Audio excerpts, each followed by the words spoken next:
Magandang hapon po sa ating lahat. Tayo po lahat ay lumayo upang magpuri, magpasalamat at itaas ang pangalan ng Panginoon.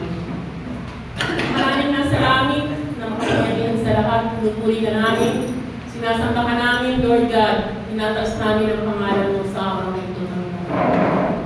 Hallelujah, Lord God, Panginoon. Lord, dadaman po konti po kami, Panginoon.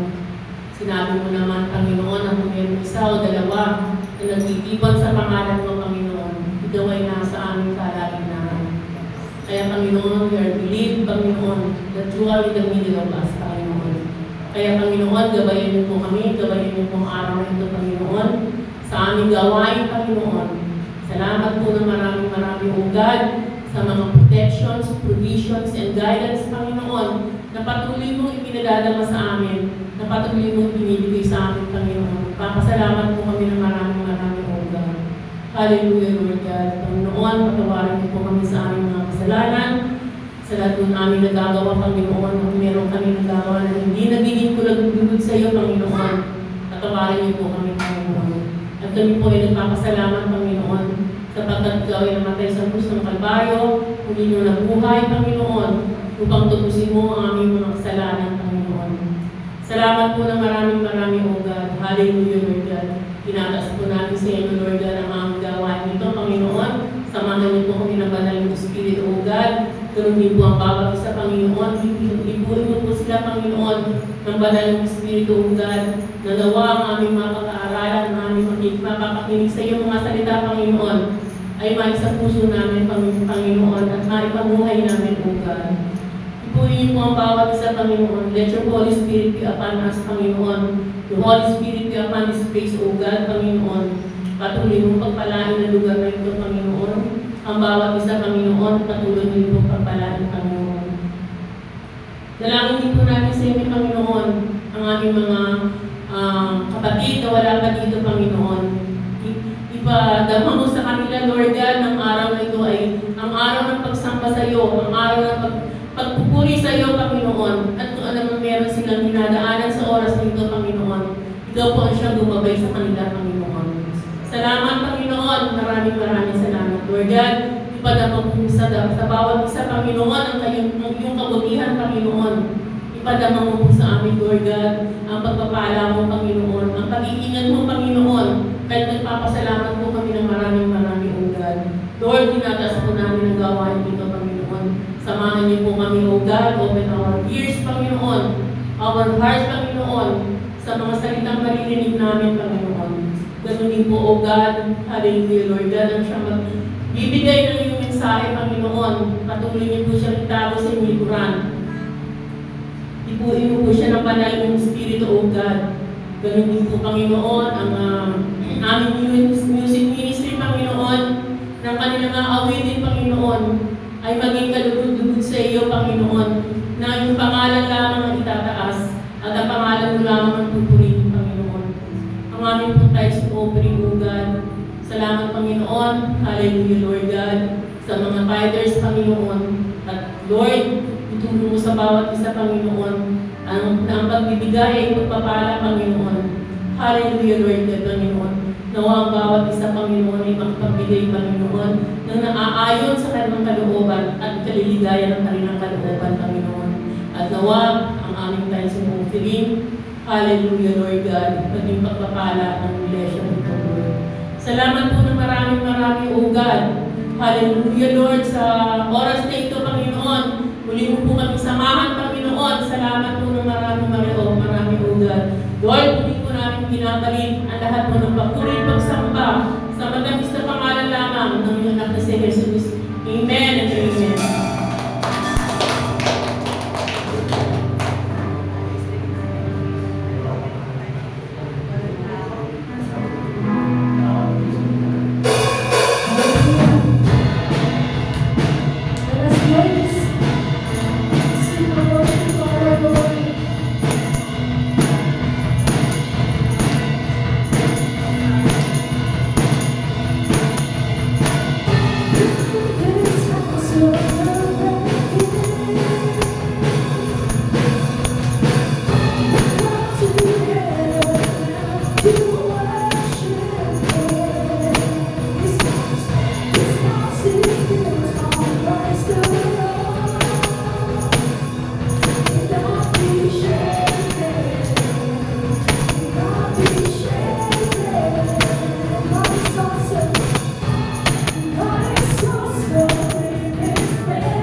All together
There's nothing else to take your place.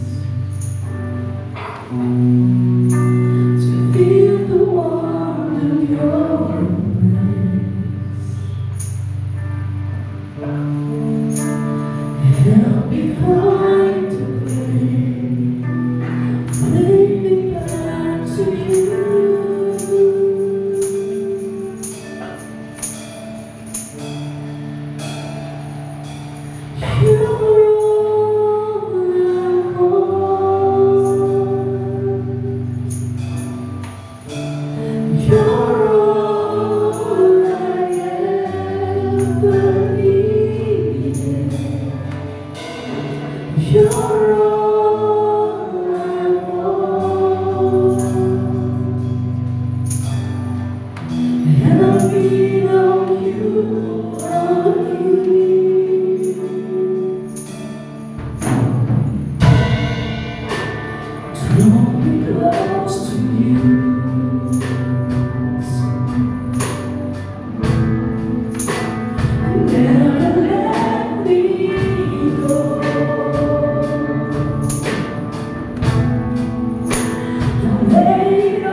Thank you for your blessing, Father. This we pray in the mighty name of Jesus. And everybody say, Amen.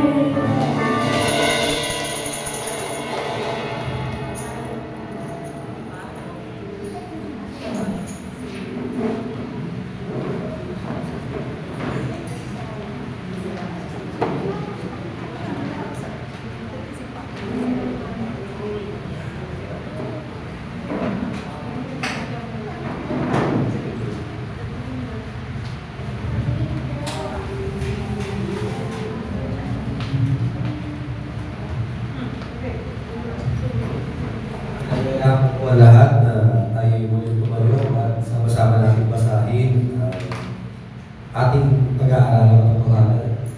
Sige po tayo tayo lahat bilang paggalang sa lugar ng Diyos.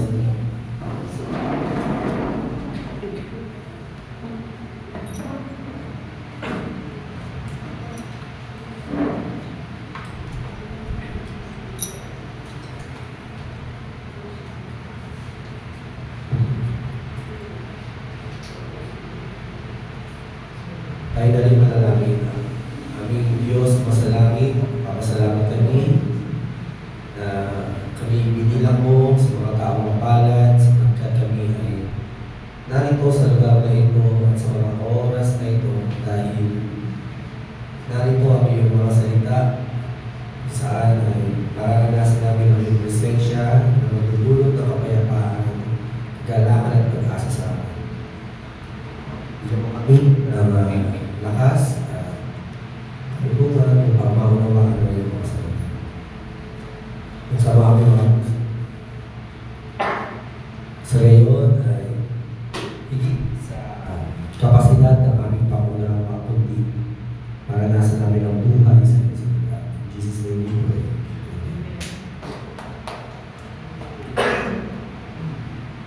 Yan.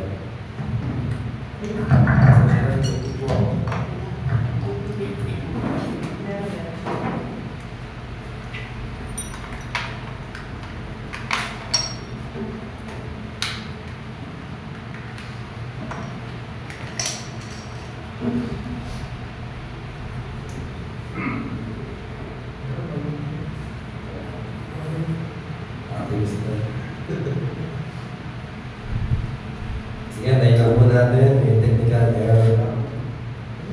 Habang nakatayo tayo magkamayan na lang muna tayo sa Panginoon. Sige po, magkamayan na tayo. Ang bawat isa. Try na rin.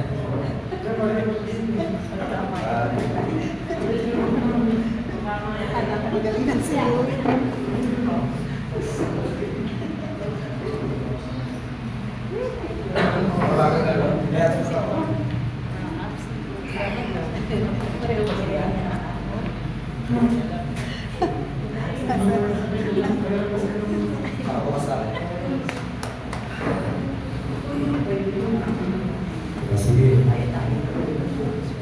Ako na lang po magbabasa. Kasi, ano na lang? Si Brother Benedict na lang. Minsan lang ako magpatayo para masahin natin ang malugan.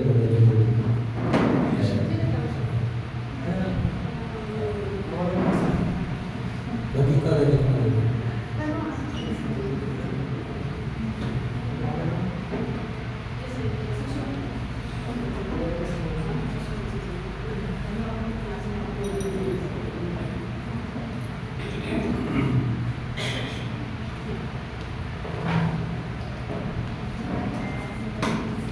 Okay, sige po. Sabay-sabay natin basahin. Tayo lang tayo muna. Lakasan po natin ang pagbabasa. Nababasa niyo po ba? Malaki. Malaki. Tama po. 1, 2, 3, go!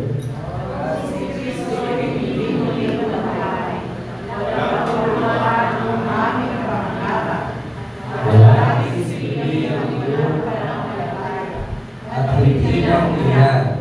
Lalabas din sa sumahan kami tungkol sa Diyos. Dahil pinapahayag namin na buhay niya muli si Kristo. Ngayon, kung pinapakaan namin sa inyo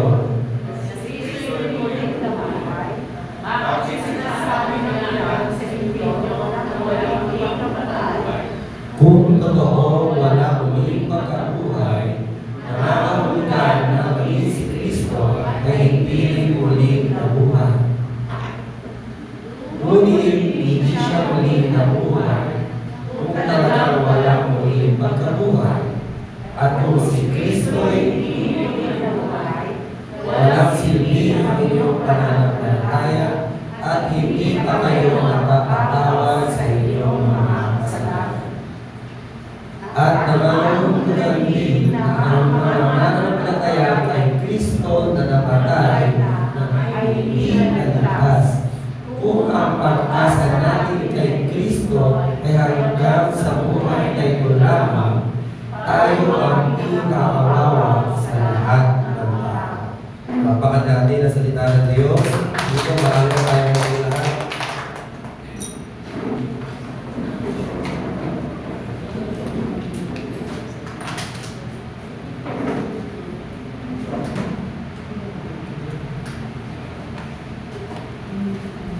Kaya po, kung uunawain natin maigi, mga kapatid ko sa mananampalataya, ang ating binasa ay isinulat ni Paul para sa atin upang ipaalala ang kahalagahan tungkol sa muling pagkabuhay. At sa ating mga Kristiyano, isa yan sa mga pinakamahalagang katotohanan ng Biblia.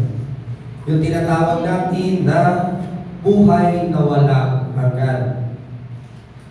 At nung mga nakaraang linggo ay pinag-aralan natin yung mga bagay patungkol sa kamatayan ni Kristo.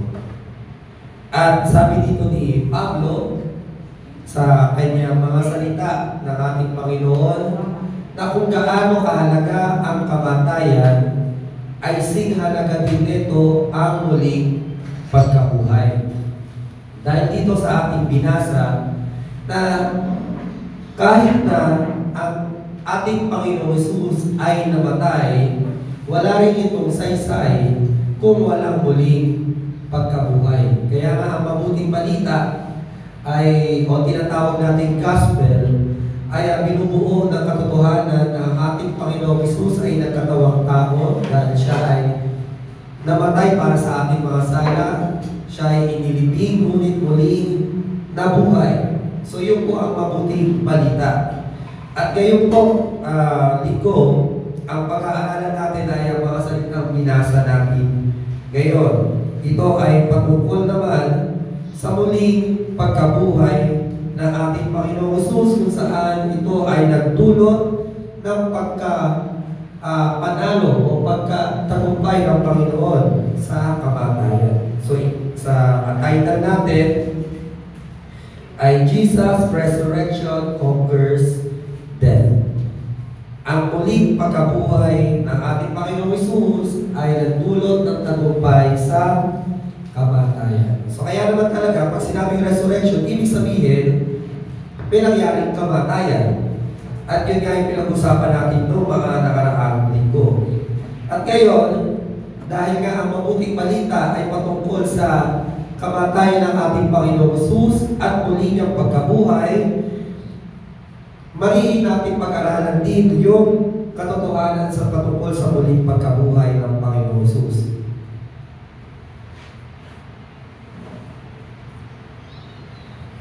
Sa binasa natin kanina, kung walang muling pagkabuhay, inilista ko po ang 8 katotohanan na sinabi ni Pablo kung walang muling pagkabuhay. Number 1 daw, kung walang muling pagkabuhay, kung ikaw ay mamamatay at hindi ka rin mabubuhay, ibig sabihin, si Jesus ay hindi totoo. Alam niyo mga kapatid, sobrang halaga yung katotohanan ng muling pagkabuhay ni Jesus dahil yung muling pagkabuhay niya ang nagbibigay confidence sa atin na lahat ng sinabi niya ay totoo. Halimbawa na lamang, sinabi ko nga sa inyo itong illustration na ito minsan, na kung ako, sinabi ko sa inyo na makikipagsuntukan ako kay Manny Pacquiao at ako ang mananalo, maniniwala kayo o hindi? Sa tingin niyo mo ako, may sipot ka pa, pastor, hinihingal-hingal ka pa. Kung makikipagsuntukan ako ngayon kay Manny Pacquiao, syempre, hindi ako mananalo sa kanya. Kasi wala akong napatunayan eh, di ba? Pero, kung ako ay namatay, at muli akong nabuhay at sinabi ko, kaya kong makipagsuntukan kay Manny Pacquiao at kaya kong manalo sa kanya. Maniniwala kayo o hindi? Siyempre, dapat kayong maniwala dahil yung isang imposibleng bagay ay nagawa ko. Yung mas maliit na bagay pa kaya ay hindi ko kaya gawin. Kaya mga kapatid, ang sinasabi ng Bible na mahalagang maunawaan ninyo na ang lahat ng nakasulat sa Bible, lahat ng sinabi tungkol kay Jesus from Old to New Testament, lahat ng sinabi ni Jesus na pangako ay totoo dahil napatunayan ni Jesus na totoo siyang Diyos nung siya ay namatay at muling nabuhay. Amen. So yun yung ating pag-asa na itong Diyos na ito na ating pinuntahan ngayong hapon at hindi tayo nagpunta ng EDSA para mag-rally. Hindi ko naman sinabi masama yun, di ba?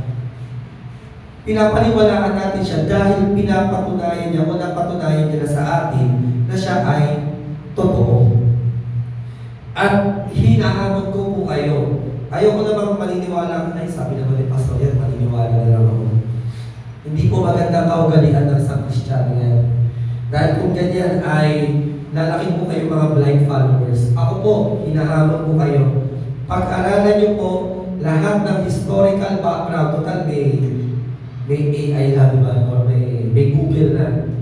I-research niyo po lahat ng ebidensya na itong Jesus na ito ay muling nabuhay. At isang ebidensya po dyan ay napakaraming testigo ang nagsabi na nakita nila itong Jesus na ito na namatay sa cross.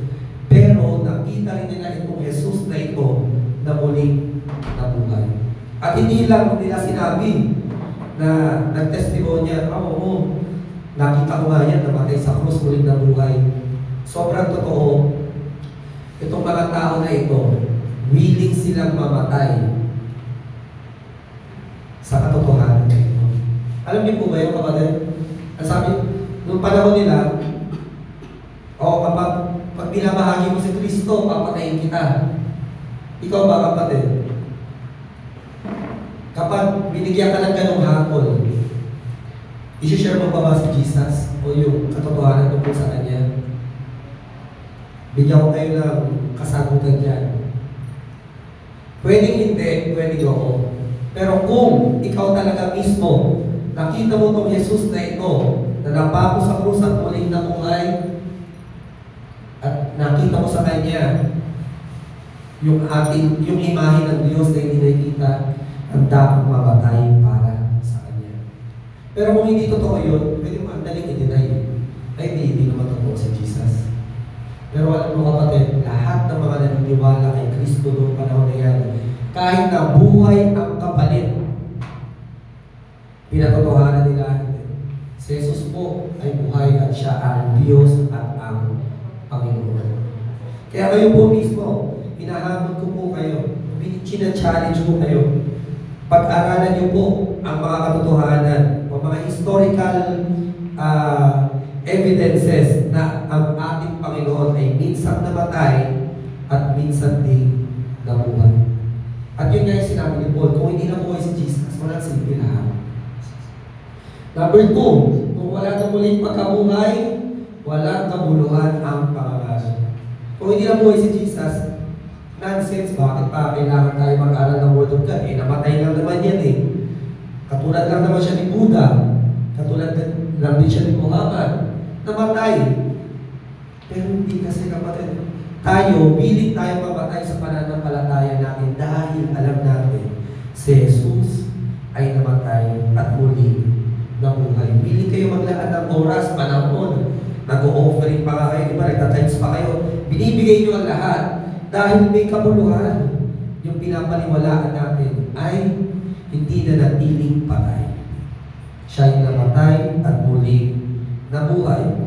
So kung wala daw muling pagkabuhay, sinasabi, sinungaling ang mga pastor.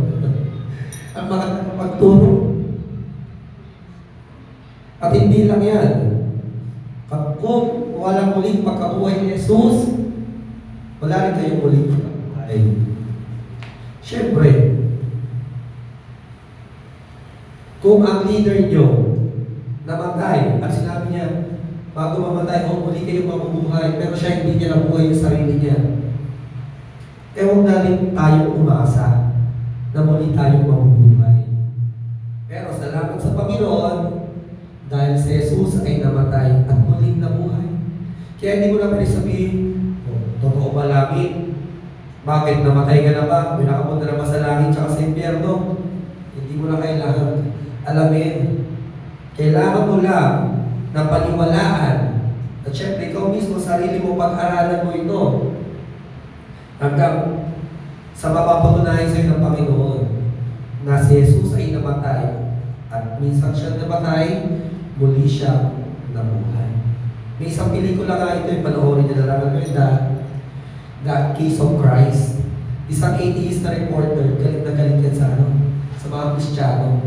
So gumawa siya ng documentary at gusto niya siraan yung Kristyanismo. Gusto niya patunayan na hindi nabuhay si Jesus. Dahil kung hindi nabuhay si Jesus, ibig sabihin, hindi totoo pananampalataya niyo. Pero now, he end up knowing the truth, and the truth set him free. Yung intention niya na papatunayan ko, hindi talaga nabuhay si Jesus. He end up napatunayan ng Diyos na siya ay muli nabuhay. So marami na pwedeng panoorin maganda po yun. So tayo lahat ay muling mabubuhay. Amen? Dahil ang ating Panginoon ay muling mabuhay. May karapatan tayong angkinin nyo. Number 5, kung wala kang muling pagkabuhay, walang kabuluhan ng pananampalataya. Ito totoo naman. Bakit ka pa pamumuhay ng matuwid? Masarap mamuhay ng hindi matuwid ngayon, di ba? Lalo na, kaya nga may rally ngayon. Ilang bilyon ba naman ang dinakaw sa mga Pilipino? Nakakapagtaka lang, hindi sila nabubusog doon, parang hanggang kayang magnakaw. Tapos sasabihan pa ang mga Pinoy, 500 lang daw ang Noche Buena, kasya na. Naku naman. Bigyan nyo naman kami ng kagalakan, di ba?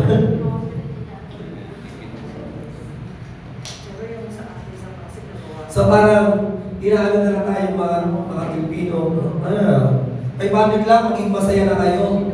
Pero yung trillion na nilakaw sa atin, di ba? So kita nyo kapatid, walang kabuluhan ng pananampalataya. Bakit ba magtsatsaga tayo nandito ngayon, di ba? Ba't pa tayo magsisimba? Punta na tayo Malacanang, sugurin na natin di ba, ang gobyerno. Bakit pa tayo magdadasal? Walang kabuluhan. Pero, may kabuluhan na lahat. Dahil isang araw, lahat ay haharap sa Panginoon.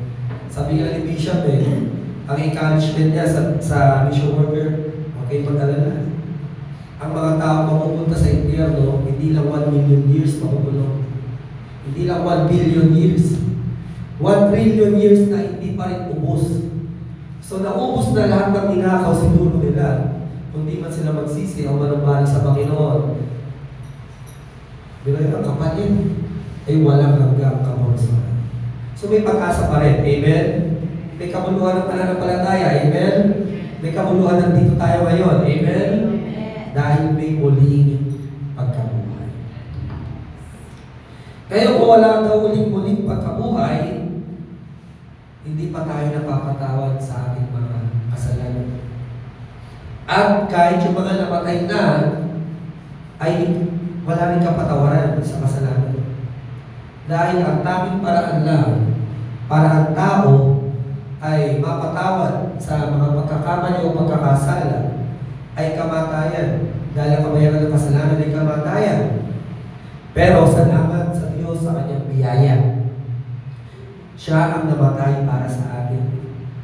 At on behalf of us, siya din ang muling nabuhay upang tayo kahit isang araw ay mamatay, ay muli mabubuhay sa Panginoon. So yung mga namatay nating mga mahal sa buhay noon, isa na doon si Pastor Gilbert, di ba? Nag-ako na nga. At iba pang mga senior natin na nasa Panginoon na. May kapayapaan tayo na alam natin na sila ay nasa piling na ng Panginoon dahil ang Diyos na pinaglilingkuran nila ay muling nabuhay. So hindi na natin yung problema, di ba? Nasa kaya yung ngayon. Nasa Panginoon. Siyempre, kung sino sinusundan mo, doon ka pupunta. Kasi siya sinusundan mo eh. At lastly, ito ang masakit. Tayo ang pinakakawawa sa lahat kung walang muling pagkabuhay. Biruin mo nga naman kasi. Ang utos sa atin ni Lord, pag sinampal ka sa kabila, anong gagawin natin? Iharap mo ba yung kabila? Diba? Napakakawawa na tayo talaga. Biruin mo. At kapag ginawan ka ng mali, at sabi ng Panginoon, patawarin mo. Ngayon, kung wala daw muling pagkabuhay sa lahat ng tao sa buong mundo, sino daw pinakakawawa? Tayo. Kawawa na dito sa mundo at wala pa muling pagkabuhay, parang sinabi ni Solomon, mas maigi pa hindi na lang ako pinanganak. Pero hindi tayo pinakakawawa. Tayo ang tinawag na mapahalag ng Panginoon. Dahil mayroong muling kabuhay. So, tignan mo yung katabi mo, may buhay na walang hanggan. O, diba? Kanina, dami ng problema. Naisip lang natin, may buhay na walang hanggan eh. Salamat na lang sa Panginoon. Palapakan natin ang muling pagkabuhay ng Panginoon. Iisipin natin, napakakawawa naman natin. Pinahirapan na tayo dito sa mundo, tapos wala pang kapalit. Pero hindi. Sa Diyos ay may gantimpala. Noong ang ating Panginoong Jesus ay napagtagumpayan ng kamatayan, paano niya ito ginawa? Number 1, Jesus overcome death through death. Napagtagumpayan niya ang kamatayan sa pamamagitan din ng kanyang kamatayan. Tayo ay may kamatayang walang hanggan. Pero dahil sa yaman ng kabutihan at pag-ibig ng Diyos sa atin, habag at awa, hindi lang niya tinanggal yung kamatayan sa atin. Dahil hindi naman niya pwede gawin yun. Sabi niya kay Adan, oras ang gawin mo yan, mamamatay ka. Hindi naman pwede nung kinain na ni Adan, ay naawa naman ako sa iyo, Adan. May kamatayan wala hanggang ka, pinabawi ko na, sige, kalimutan mo na yung sinabi ko. Hindi ganun ang Panginoon eh. Kaya ang ginawa ng Panginoon, siya mismo ang namatay para sa atin. So, paano niya tinalo ang kamatayan? Hindi niya lang pinawi yung utos na ang kabayaran ng kasalanan ay kamatayan. Hindi, ayaw ko na yan. Hindi ka na mamamatay, basta kalimutan mo na yung sinabi ko na yun, yung batas na yun. Hindi. Tinupad pa rin ng Panginoon ang batas. Ang utos ng hari, hindi dapat mabalik ang inutos niyo yun. Kabayaran ng kasalanan ay kamatayan. Pero salamat sa Panginoon. Siya ang tumupad ng parusa na para sa iyo at para sa atin. Siya ang namatay. Hindi niya lang sinabi, hindi ka na mamamatay, dahil hindi pwede yun, siya na yung namatay. Philippians chapter 2 verse 8, and being found in human form, He humbled Himself by being obedient to the point of death, even death on the cross. Sabi dito sa mga salita na ito, na ang ating Panginoon, sukdulan kahit kamatayan ay gagawin para mapagtagumpayan niya yung kamatayan para sana sa atin. At hindi lang kamatayan, okay lang yung mamatay lang para sa buhay, biglaan namatay, no? Pero hindi ganun ang kamatayan ng Panginoon. Sabi, even the death on the cross. The hardest death, the most gruesome death, the most shameful death, at walang kapantay na klase ng kamatayan ang hinarap ng ating Panginoon para sa iyo at para sa akin. Sundulan, kahit pa kamatayan, tatawirin ng Panginoon para sa iyo. Tayong mga tao, nangangako tayo, basta kaya natin gawin yung isang bagay. Pero pag mahirap na, hindi na kaya yan. Pero ang Diyos, sundulang harapin kahit ang kamatayan. Dahil ayaw niya lang na ikaw at ako ay makita sa apoy ng impyerno. Gusto niya na ikaw at ako ay may buhay na walang hanggan sa piling niya. Sa Philippians 10, chapter 3, verse 10 and 11, that I may know Him and the power of His resurrection, and may share His suffering, becoming like Him in His death, that by any means possible I may attain the resurrection of the dead. So dito makita niyo kapatid, no? Si Paul, sinasabi niya na gusto kong makilala ang Panginoon. Gusto ko siyang maranasan. Hindi niya sinabi na gusto ko siyang makilala dahil may nagturo sa akin. Gusto ko siyang maranasan dahil parang may malamig na hangin na yumayakap sa akin. Sabi ni Paul, gusto ko makilala. I want to know Him and the power of His resurrection and may share His suffering. Sa pamamagitan daw ng muling pagkabuhay. Gusto niyang makilala ang Panginoon sa buhay niya na kapag siya'y namatay, muli siya mabubuhay at mararanasan niya ang ganito pala ang karanasan sa Panginoon. At hindi lang muling pagkabuhay, sinabi niya rin, makibahagi sa naging paghihirap niya. Ano ba yung makibahagi sa paghihirap ng Diyos? Yung dinadanas sa mga Kristiyano na sa kabila ng ating mga pagpapagal sa buhay, sinisikap natin mabuhay ng matuwid. Kahit na minsan, mga mahal pa natin sa buhay, di ba? Ang kumakalaban sa atin. Kahit pa yung mga inaasahan natin magtatanggol sa atin, di ba? Pero tayo ay nagtitiis at nagtsatsaga. At dahil doon, nararanasan natin, ito pala yung naranasan ng Panginoon. When He was betrayed on the cross. When He was betrayed by His disciple whom He loves. Ito pala yung pakiramdam na magpatawad sa isang tao na masama. Na nakapagpatawad na po ba kayo ng tao masama? Nararanasan niyo na ang dinanas ng Panginoon at iba't iba pang paghihirap ng Panginoon. At sabi din, becoming like Him in His death. Na ang ating Panginoon ay namatay. At tayo din, kung gusto mo ng resurrection o muling pagkabuhay, may kailangan kang maranasan bago ka muling mabuhay. Si Jesus, sabi ko nga sa inyo, kung may resurrection, may nangyari bago yun. Ano yung nangyari bago ang resurrection? Death. Siyempre, may namatay muna at muling nabuhay. So kung gusto mo na muling magkabuhay, kailangan may mamatay din sa ating pagkatao. At ang binabanggit dito ay yung mga dati nating pagkatao. Baka makabundong pag-iisip, mga masamang hangarin, na hayaan natin ito ay mamatay o mawalan na ng kapangyarihan sa atin. That by any means possible, I may attain the resurrection from the dead. Sabi ni Paul, lahat ng posibleng bagay gagawin ko para lang maranasan ang buhay. Ganyan ka rin ba kapatid? Na lahat itataya mo, lahat ng posible para i-secure lang na hindi manlalamig pananampalataya mo.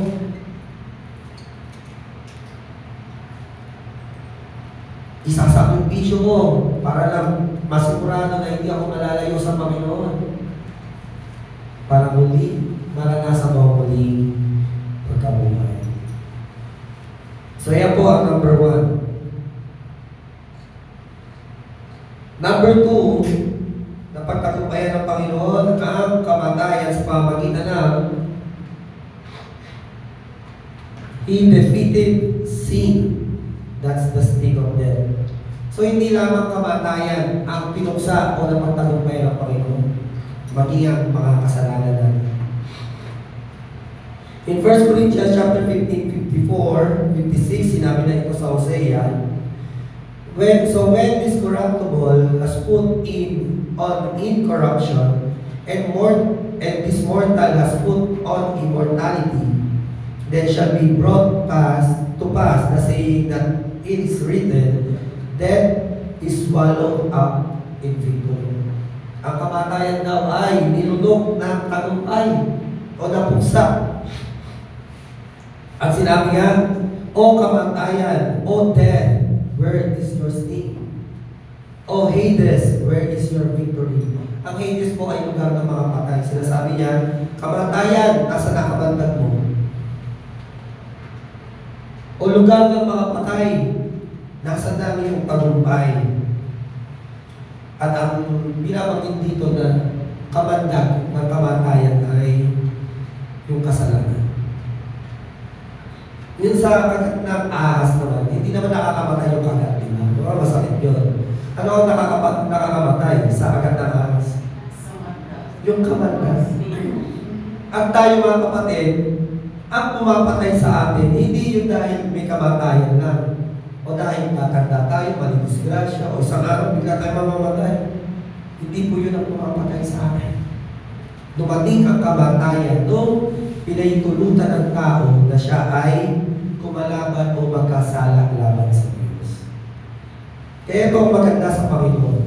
Tinalo niya ang kamatayan hindi para alisin lang na hindi ka na mamamatay, kundi yung nagtutulot ng kamatayan mo ay napagtagumpayan ng ating Panginoon.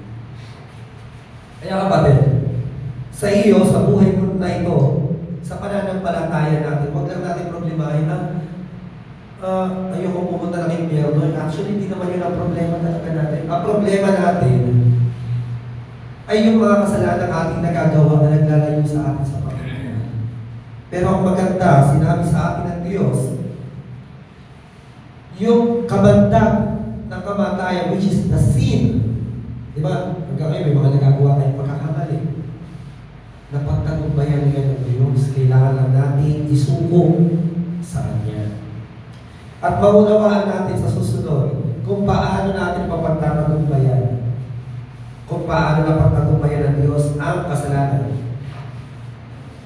Number 3, through the power of God. Napagtagumpayan ni Jesus ang kamatayan dahil sa kapangyarihan ng Diyos. But if Christ is in you, then even though your body is subject to death because of sin, kahit na ang katawan ay mamamatay o namamatay talaga ang mangyayari dahil sa kasalanan, the Spirit gives life because of righteousness. And if the Spirit of Him who raised Jesus from the dead is living in you, ito yung banal na Espiritu, yung Espiritu ng Diyos. Dahil daw nasa iyo yun, yung Espiritu na bumuhay kay Jesus sa mga patay, He who raised Christ from the dead will also give life to your mortal bodies because of His Spirit who lives in you. So makita mo kapatid, mamamatay talaga tayo sa ayon sa gusto natin dahil sa kasalanan. Amen? Pero, muli tayong mabubuhay dahil sa Espiritu ng Panginoon na nanahan sa atin. Ito yung si Holy Spirit. Ito yung sa mga Katoliko na tinatawag na sa ngalan ng Ama, Anak at Banal na Espiritu Santo. Na ating Diyos sa tatlong persona. Mula sa ating Diyos Ama, sa Anak na Panginoong Jesus, at sa Banal na Espiritu. Dahil kung po ipakilala sa iyo, o kung kilala mo na, ay lalo pa natin palalimin ang pagkakilala natin sa Kanya. Sabi dito, si Holy Spirit ang bumubuhay kay Jesus. Yung Espiritu ng Diyos. At dahil gano'n ang nangyari kay Jesus, gano'n din ang mangyayari sa iyo. Muli ka din mabubuhay dahil nananahan sa iyo ang Espiritu ng Diyos. So, isa isipin mo ba? Pero binuhay lang pala si Jesus. They are working perfectly. Ang ating Panginoong Jesus kasi, inubad niya ang pagiging kapantay ng Diyos. Hindi niya inubad yung pagiging Diyos niya. Ang pagiging kapantay ng Diyos. Kaya dito, kung si Jesus nakadepende kay Holy Spirit, dapat ikaw din isang Kristiyano nakadepende ka din sa Espiritu ng Diyos, yung kapangyarihan ng Diyos. Tanungin kita, kapatid, in every decision of your life, do you seek God? Diba, nagpipray ba tayo? Humihingi ba tayo ng guidance sa Kanya?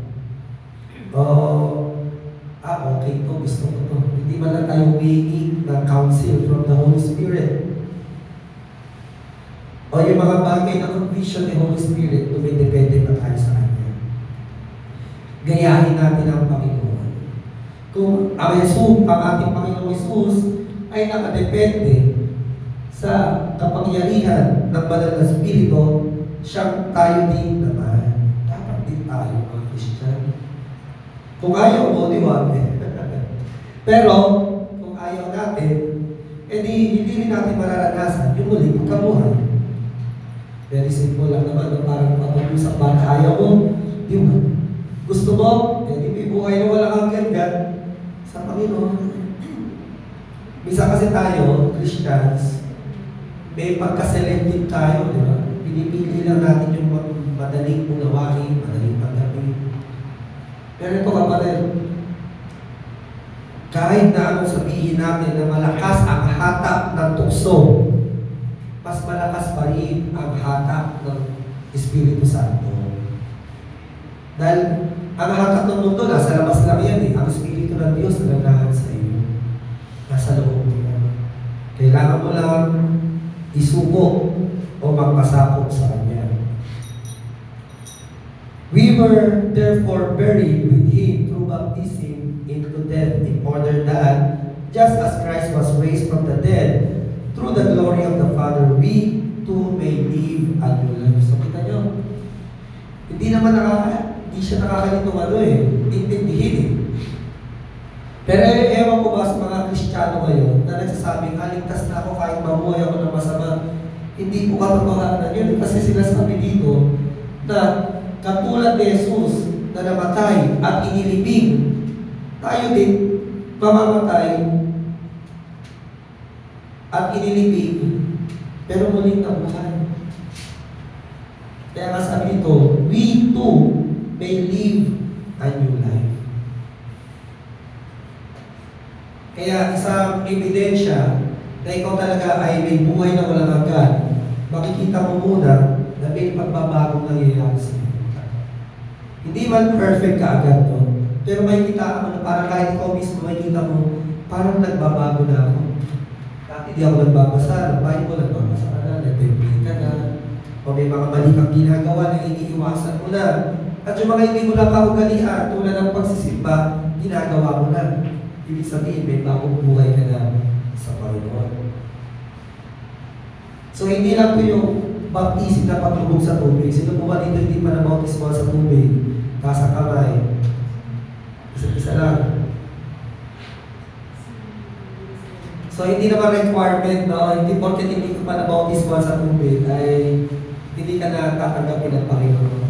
Ano lang naman po yun? Ay, yun na yung expression mo na yung dating si Luz, Sister Luz, ay namatay, inilibing, baptismo, ibig sabihin ng baptismo, ay immersion, kumbaga nilubog. At yung pag-angat mo ay declaration mo na nananampalataya ka kay Kristo, ako yung muling nabuhay kay Kristo. Gusto niyo po ba maranasan yun? Yung ganong, kahit malamig po tubig, okay lang. So yun po ay ibinilin sa atin ng Panginoon na ating gawin. Kung ikaw ay susunod sa Panginoon, isa sa mga nais niyang gawin natin ay isa sa mga yung pagbautismo sa tubig. Pero yung baptismo of the Holy Spirit, yun naman yung mahalaga niyo. Yung makita mo na namatay niyo yung dati mong pagkatao, pero muli ka nang nabuhay sa Panginoon. Dahil, saan ba? Kapangyarihan ba natin? Pero sabi, because of the Spirit who lives in you. Hindi sa pamamagitan mo. Hindi sa pamamagitan ng ating Panginoon. Ng kapangyarihan ng ating Panginoon. Lastly, napagkatumpayan ni Jesus ang kamatayan forever. Wala hanggan. So, Ibig sabihin yan, meron kasing laban na napagtagumpayan mo na, tapos ulit na naman, laban na naman. Pero ito minsan ginawa ng Panginoong Jesus, pang walang hanggan na ito. Wala na ulit, pagkatapos baka naman baka manalo na naman yung sin. May isang bata ka nagtanong sa akin, bata ba yun o isip bata lang? Pastor, paano pagdating sa langit, pagkasalang na naman tao? Wala na, napagtagumpayan na. Forever na yun. Kaya hindi ka na mag-aalala ng baka nasa langit na, no? Tapos nababalisapan ako, baka may kasalanan na naman, mangyari, baka may kamatayan na naman, hindi na mangyayari. Jesus overcome death forever. Ayan ang kagandahan nung minsang ipinako ang ating Panginoong Jesus sa krus at muli siyang nabuhay. Isang laban lang, isang tagumpay lang, sapat na para sa walang hanggang buhay mo at buhay mo. So, kaya kapatid, katulad nga ng bilangin ko kanina, huwag niyong pagpapalit ang kaluluwa niyo para sa 1 trillion, ha? Baka naman kung kayo minsay maging bayaman, sana pagpalain niya kayo ni Lord. No, may maging bilhin natin sa inyo. Ewan ko kung gusto niya talaga maging mayaman. Pastora, para kayo maging mayaman, nagtag problema lang kay Pastora. Pero sa iba, kung gusto niyo pa maging mayaman, loobin ng Panginoon, maging mayaman kayo. Pero paalala lang, huwag niyo po ipagpapalit ang Panginoon. Sa walang hanggang buhay na inalok at ibinigay niya para sa amin. Huwag natin kakalimutan, huwag tayong bibigay kahit na anong inaalok ng mundo. Kung maging milyonaryo man si Eric, no? Hindi, huwag kang tatalikod sa Diyos. At alokin ka, bigyan kita ng 10 babae. Muntik na daw mag-Muslim kasi yan, kaya medyo mas natin. Gusto daw niya mag-Muslim kasi marami na masawa. Pero buti nakakilala sa Panginoon. Ayaw ng pera, so ayan mga kapatid, dahil mas higit na maganda ang inaalok ng Panginoon sa atin at binigay niya sa atin. Sabi nga ay, kanina ka parang na-realize mo rin yun, para sa pa ba yung buhay natin na ito? Sabi ni Bishop Ka, kung meron kang buhay na walang hanggan, ano pang hindi mo isusubok sa Panginoon? Kung ang kapalit naman yan ay walang hanggang pagdiriwang, kagalakan, wala namang problema doon, wala nang sakit, wala nang tayo, wala nang tagutong. Kaya, isang magandang paalala sa atin, itong ibinibigay ng Diyos na ito, hindi lang 1 million years na saya. Walang hanggan mo. Walang katapusan, walang ayawan, hindi ka nga ayaw dito kasi sobrang saya nito eh. Walang hanggang kagalakan sa Panginoon.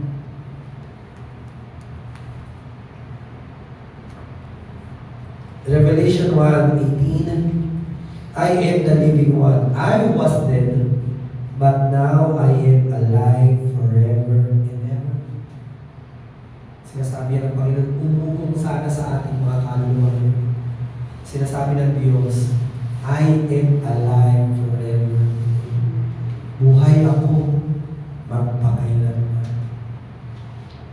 I have authority over death and the word of the dead.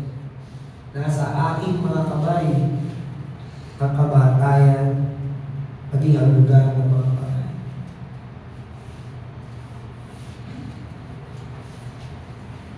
In Romans chapter 6 verse 9, we know that Christ being raised from the dead will never die again.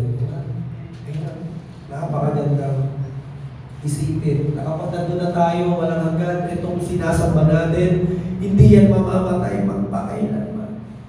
Kaya mapapayapa tayo na hindi ka na mag-isip doon, baka matapos to Hindi na matapos yan. That no longer has dominion over you. So, walang sukat kalagyan kung papipiliin ka. Kung magiging matalino lang tayo, kasi sabi ng mundo, sila daw mas matalino. Madiskarte sila. Ang tunay na matalino ang mga taong pumipili sa Diyos. Dahil kung pipiliin mo ang mundo, kaya lang ibigay niya hanggang dito lang sa mundo. Gano'ng katagal ba kaya ibigay ng mundo? Siguro ma-enjoy mo yan 20 years, 30 years. Sige, garantihin na natin 70 years. Ay yung mga nagsisimula pa lang sa profession or career, ilang taon ka magtatrabaho para magkaroon ng isang bahay na ganito kalaki siguro. Sa tingin mo, Justin, sa pagka-call center mo, diba? Ilang taon ka magtatrabaho para makabili ka ng bahay. Kasi hindi ka na magsisimula, hindi ka na pumunta lang sa government. Maliit na lupa lang, no? Tapos, pag napagawa mo siya after 5 years, makikita mo na wawala yung pintura, nabubulong, nasisira. Pero mo, pinag-ipunan mo na 40 years, pinagtrabahuan mo ng napakatagal, tapos wala pong 10 taon, nakikita mo na ang pahit na. Pero ang binibigay ng Diyos sa atin, walang hanggan. Para kang napakaliit lang ng ibinigay mo, buhay mo lang. Alam mo ka lang kapatid, alabok lang tayo sa napakagandang nilikha lahat ng mga ito. Sino ba tayo? At para maranasan mo yun, ang kapalit ay kamatayan ng kanyang kaisa-isang anak. Para lang mabuhay tayong muli. Para lang ikaw at ako ay may buhay na walang hanggan sa langit. Ang kapalit doon ay ang kanyang anak na si Jesus. In Romans chapter 6, kaya noong binautismohan tayo, namatay tayo at inilibing na kasama niya. Kung paano binuhay muli si Kristo sa pamamagitan ng dakilang kapangyarihan ng Ama, tayo rin ay mamuhay sa bagong buhay. At kung nakasama tayo sa kanyang kamatayan, tiyak na mabubuhay tayo muli, tulad ng muli niyang pagkabuhay. Alam natin na ang dati nating pagkatao ay pinako na sa krus kasama ni Kristo para mamatay. Kaya, hindi na tayo dapat alipinin pa ng kasalanan. Sapagkat ang taong patay na ay malaya na sa kasalanan. Ano nga ba ang napala ninyo sa dati niyong pamumuhay na kinakahiya na ninyo ngayon? Ang dulot ng mga iyon ay kamatayan. Pero, pinalaya na kayo sa kasalanan at alipin na kayo ng Diyos. Ang dulot nito ay kabanalan at buhay na walang hanggan. Gusto ko ipaalala sa inyo, kapatid, ang muling pagkabuhay ni Jesus ay hindi lang din ito tulad ng mga taong tinitik na mga pagano na may estatwa na Jesus nakaganon at buhay. May mensahe po yan. Ang sinabing mensahe, ang muling pagkabuhay ni Jesus ay muli mo rin pagkabuhay. Nasabi dito, kung namatay si Jesus at muling nabuhay, ay ganoon ka din. Mamamatay ang dati mong pagkatao, muli kang mabubuhay. Kaya ang sinasabi sa ating lahat, hindi pwedeng gusto mo lang buhay na walang hanggan, pero walang kamatayan ng dating pagkatao. Magkasama po yun. Kaya yan po ang aking paalala at challenge ko sa ating lahat na dapat nating panghawakan at paniwalaan. Kahit na tayo ay dumadaan sa hamon sa ating pananampalataya na minsan din nagkakamali, nagkakasala, kailangan mong panghawakan yan, hindi bagong buhay na ako. Patay na yung dati kong pagkatao. Dahil kung hindi mo paniniwalaan yan, masakit pa rin sabihin, wala rin tayong karapatang paniwalaan na meron tayong buhay na walang hanggan. Maaari ko po bang sabihin sa inyo na may pag-ibig? Muli, kung ayaw po natin tanggapin ang katotohanan na kaya natin mapagtagumpayan ang ating mga kasalanan dahil patay na ang dati nating pagkatao, eh wari wag na rin natin paniwalaan na muli tayo mabubuhay. We cannot choose what we just want to believe. Ang katotohanan at hinaluan natin ng kasinungalingan na hindi na katotohanan. Actually, mas malala pa siya sa kasinungalingan. At yan po ang tinuturo ng iba. Mabuhay kayo ayon sa gusto nyo, malaya kayo. Pinalaya na kayo ni Kristo. Hindi kapatid, ang sinabi dito, hindi na tayo pinalaya. Naging alipin na tayo ng katuwiran ng Panginoon. Kaya kung minsan inisip natin, Pastor, alipin na ako ng ganong kasalanan, review ko yun. Pagtagumpayan mo, labanan mo. At totoo, alipin ka na ng katuwiran. Pag sinabi alipin, wala kang magagawa. Pag sinabi, di ba? Pag sinabi ng amo na alipin, oy, ano ka nga doon? Pagtanim ka, ano gagawin ng alipin? Ayoko nga, ay hindi pwede. Alipin ka, ibig sabihin kontrolado ng amo mo. At tayo din. Tayo yung alipin ng banal na spirito. Ang dapat sinasabi natin, hindi ko maiwasang gumawa ng mabuti. Kasi Kristiyano na ako eh. Iba mo, mas maganda yung ganong idea. Kasi yung lagi natin sinasabi, hindi ko maiwasang gumawa ng masama kasi tao lang. Kapatid, hindi ka na tao lang. Anak ka na ng Diyos. At nananahan na sa iyo ang Espiritu ng Diyos. Kaya waring sabihin natin, yung kanta nga na sumikat, gusto kong bumait, pero hindi ko magawa. Baliktad na. Dapat sinasabi natin, gusto kong sumama, pero hindi ko magawa. Kasi nga, anak na ako ng Diyos. Gusto kitang murahin, gusto kitang sampalitin, gusto rin kitang gawa ng masama, pero hindi ko magawa. Dahil anak na ako ng Diyos. Amen? Ayan po ang makikita niyong pagbabago sa inyo. Ang Diyos, hindi ko po kayo pinapakakuan lang namin pag namatay kayo, langit kayo. Pinapakakuan tayo ng Diyos na kaya niyong mabuhay ng matuwid sa Panginoon. Kaya nga sa mga pili namin sa kabataan, hindi ko maiwasan kung ma-inlove. Hindi mo maiwasan ma-inlove sa Panginoon. O sa mga tao may takot sa Panginoon, di ba? Kaya siguro si Ayan, di maiwasan ma-inlove sa asawa niya. Kasi mananampalataya.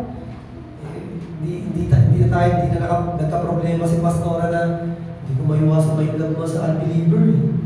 Pero dahil siya ay Kristiyano, ang nakita niya ay yung napakaganda niyang asawa na solider ng Panginoon. Amen? Para kayo yung mag-read. Sinagtaka yung kanina ni Camila.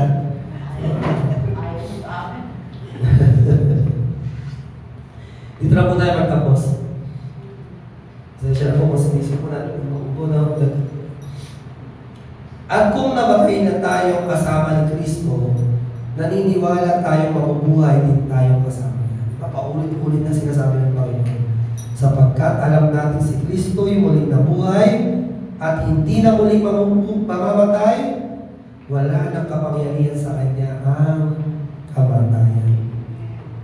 Minsan lang namatay para sa kasalanan ng mga tao at nabubuhay siya ngayon para sa Diyos. At dahil na kay Kristo Jesus na kayo, ituring ninyo ang inyong mga sarili na patay na sa kasalanan at nabubuhay na para sa Panginoon.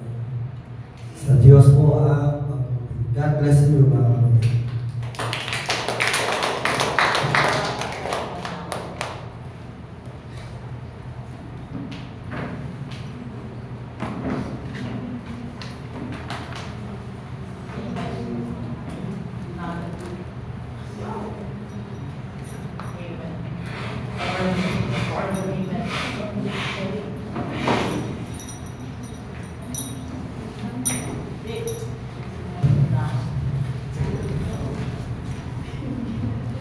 Praise God.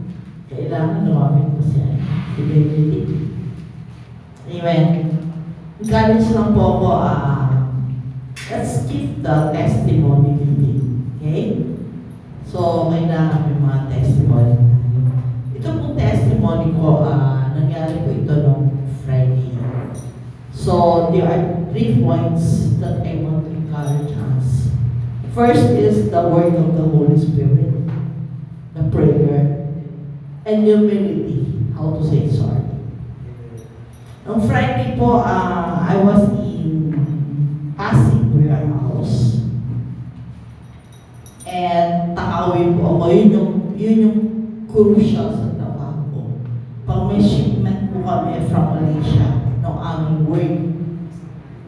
have to head the team at my age. Talagang kasama ko yung kaedad nila Verity, yung mga cargador, shipment. And we're talking about 40 tonners. Ang haba po nun is double na truck. So, nung Friday po, I was working like until 12:34 in the morning. Ito po yung point. Sabi ko, Lord, at that time po, yung shipment namin, hindi ko mabalase ang Naxon 400 na boxes. Paano ko siya i-dispose doon sa client na pick up? Yung time po niya, sabi ko, Lord, paano ko ito mailalabas? Na kailangan clear yan kasi hindi ka pwedeng iiwan kahit isang box.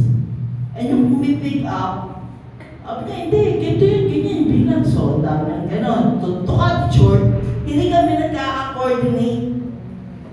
Talagang sabi ko, kahit na ano yung tarantations ko, ano yung pagod, halo-halo yan.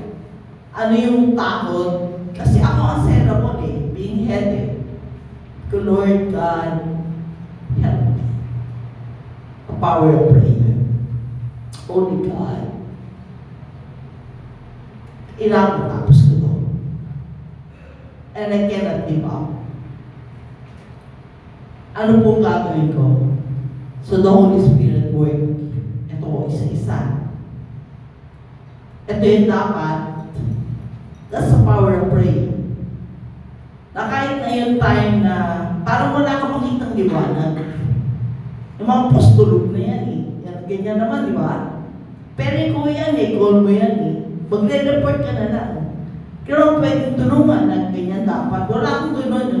Sige, dapat dito, gano'n. Wala po. Ganun.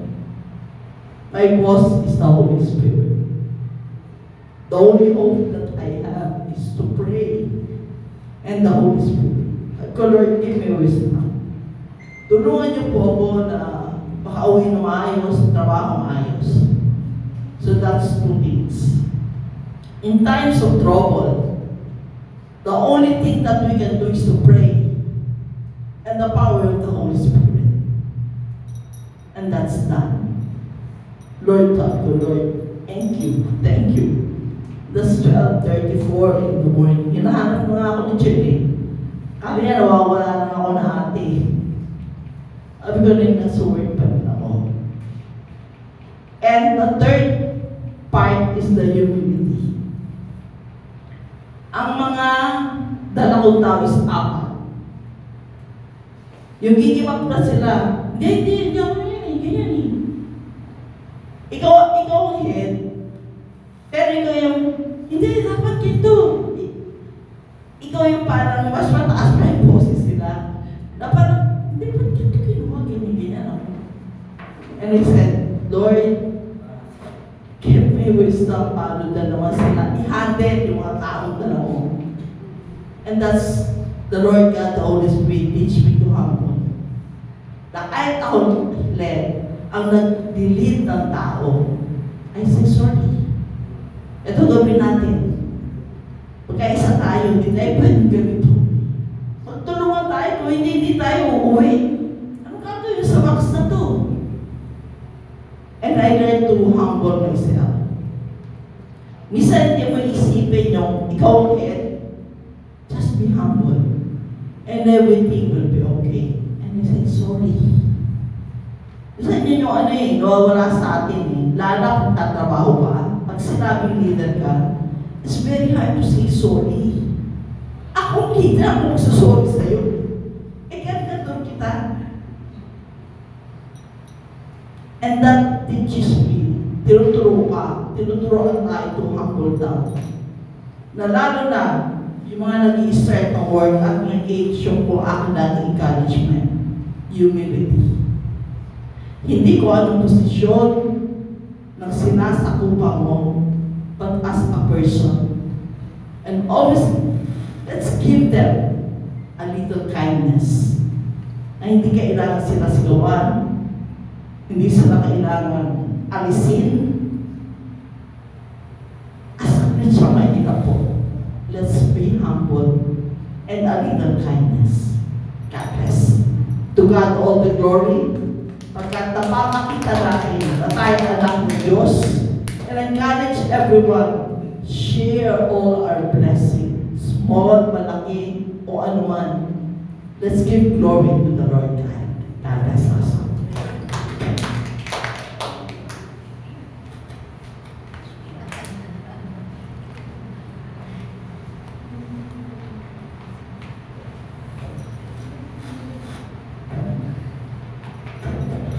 Amen. Sabi nga po sa Psalms 37 verse 25 sa Tagalog po. Ako'y naging bata at ngayon matanda. Uy, totoo yun. Bigla ganun. Gayon may, hindi ko nakita ang matuwid na pinabayaan. Ni ang kanyang lahi man ay nagpalimos ng tinapay. Ito po ay isang parang patotoo, hindi parang, patotoo to ni Haring David. Kasi sa pagiging tapat ni Haring David sa Panginoon, at nais din niyang ibahagi sa atin ang pagiging matapat sa Lord. Sabi nga, di ba, kung yung mga anak ninyo, kung tayo, alam ko, naranasan ninyo na hindi tayo pinababayaan ng Lord, hindi tayo nagkukulang, hindi tayo kinakapos. Lagi tayong nandyan, sobra, di ba? Yung mga anak po natin at yung mga magiging anak ng anak natin, hindi po yan pababayaan ng Panginoon. As long na nagiging tapat tayo sa Panginoon at alam ng Lord kung ano yung laman ng ating mga puso. Kaya dito po, isa pong paalala sa atin ng Panginoon, maging faithful po tayo sa Lord at magtiwala po tayo sa Kanya. And God will give everything para sa atin. Sabi nga, kung meron kang pangarap na maging yumaman, God will give it to you. Kung meron tayong pangarap na, Lord, gusto kong umangat pa, ipaparanas po sa atin ang Panginoon yan. Kasi po, mahal niya po tayo at dahil na sinabi ni Pastor kaya tayo nagtatagumpay dahil sa kamatayan ng Panginoon. Kaya lahat po ng mga Kristiyano, anak ng Panginoon, we are victorious Christian. Kaya po, lahat po ng tiwala at lahat po ng ating iniisip o yung mga nararamdaman, ipagkaloob po natin sa Panginoon. Magtiwala po tayo sa Kanya. Thank you po. Tayo po manalangin. Ama namin nasa langit, maraming salamat o God sa hapon ito. Maraming salamat Panginoon sa pagpili mo sa mga taong narito o God. Dalangin namin o God na patuloy mo kaming gabayan. Patuloy po kaming maging patotoo Panginoon para sa mga tao. At hayaan mo Panginoon na maging tapat kami sa iyo o God. Magtiwala kami sa iyo Panginoon. Yun lang Panginoon, hahawak po kami sa inyo. Hindi po kami bibitaw, huwag po kami bibitiwan. At alam namin na lahat ng kailangan namin, Panginoon, ay pagkakaloob mo. Father God, maraming salamat sa mga taong narito. Sa kanilang puso, Panginoon, na gustong-gusto nilang magkaloob sa iyo, Panginoon. Hindi lang sa laki, hindi lang sa liit, Panginoon, kundi bukas sa kanilang mga puso, Panginoon. Father, we entrust everything unto you.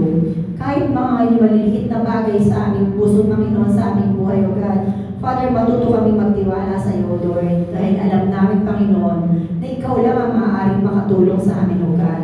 Father, we thank you so much at ibinabalik namin lahat ng pasasalamat, Panginoon, at lahat ng malilikom ng perang ito, Panginoon, sa aming mga tithes and offering. Father, nawa, Panginoon, na ito makapagbigay o makapagpalugod sa iyo, Panginoon, makapagpasaya sa iyo, Panginoon. At magamit ito, Panginoon, para sa kalwalhatian ng simbahan at para sa iyong kalwalhatian, O God. Father, we thank you for each and every one of us, O God, na patuloy kami nagtitiwala sa iyo. Father, we thank you at ibinabalik namin lahat ng kapurihan, Panginoon, pasasalamat, pagsamba, Panginoon, sa matamis na pangalan ni Jesus.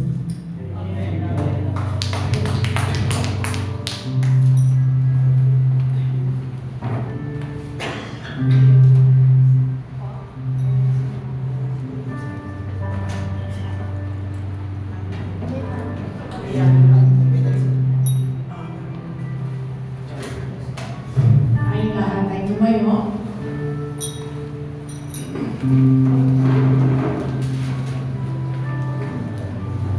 God is good. And all the time, God is good. God is good. Amen. Kami po yung magpapasalamat sa iyo, Panginoon, dahil sadyang ikaw ay mabuti. Salamat po sa iyong dakilang pag-ibig na ipinakita mo sa amin. We just want to thank you, Lord, for sending Jesus Christ to us. Na siya'y namatay sa krus ng Kalbaryo, siya'y nabuhay na papuli para kami, Panginoon, nananampalataya sa Kanya ay mabubuhay muli. Thank you so much, Lord God. Dinadalangin po namin, Lord, na sa bawat isa, sa pagkaalam sa bagay na ito ay maging matibay na sandigan sa aming mga puso na maglingkod sa iyo ng lubos, Panginoon, habang buhay hanggang sa maabot namin ng buhay na walang hanggan. Maging matibay ang bawat isa, lumaning sa pagkaalam sa iyo, Panginoon, at sa kapangyarihan ng iyong magkabuhay na magmuli. We pray, Lord, na ang lahat ng mga nakakarinig ng iyong salita sa paggamit mo sa small church na ito, Lord, ang lahat ay lumago sa pangalan ni Jesus. Salamat po, Holy Spirit, for giving us the strength, for giving each one the strength and the thirst to grow, Lord, in His spiritual life. Na ikaw po, Panginoon, ang mapapurihan sa bawat buhay. At dalangin namin, Lord, ang mga kapatid namin na wala pa dito. Ikaw, Panginoon, ang patuloy na kumilos sa kanilang mga buhay. At nais din po naman namin na sila po ay lumago, makaalam ng lubos. At kami ay sabay-sabay na sumulong sa aming pananampalataya. Kaya nga, Panginoon, iniaalay namin ang aming mga buhay sa iyo. Thank you for your Holy Spirit na siya po ang laging tumabay sa amin sa bawat hanap. Salamat po, Panginoon. Inaalala din po namin ang mga may sakit, Panginoon. Pagkalingin mo po sila, bigyan mo po sila ng kalakasan ng kanilang pisikal na katawan mula ulo hanggang paa. At sa mga naguguluhan, O Diyos, sa pangalan ni Jesus, bigyan mo po sila ng kapayapaan na beyond understanding. Ng comfort, Lord, at sa kabila ng mga nararamdaman nila, Panginoon, sa kabila ng kaguluhan, ay magkaroon sila ng kapayapaan sa kanilang mga puso. Salamat mo, Panginoon. Aming din ilalapit sa iyo, Lord, ang mga malamig sa kanilang pananampalataya. Tulungan mo sila, Lord, na sila ay bumangon sa kanilang mga espiritual na buhay at makilala nila sa kanilang kalooban ang kapangyarihan mo at ang iyong mga pangako. Tinitiwala po namin sila sa iyo, Lord. Tayo po lahat naman.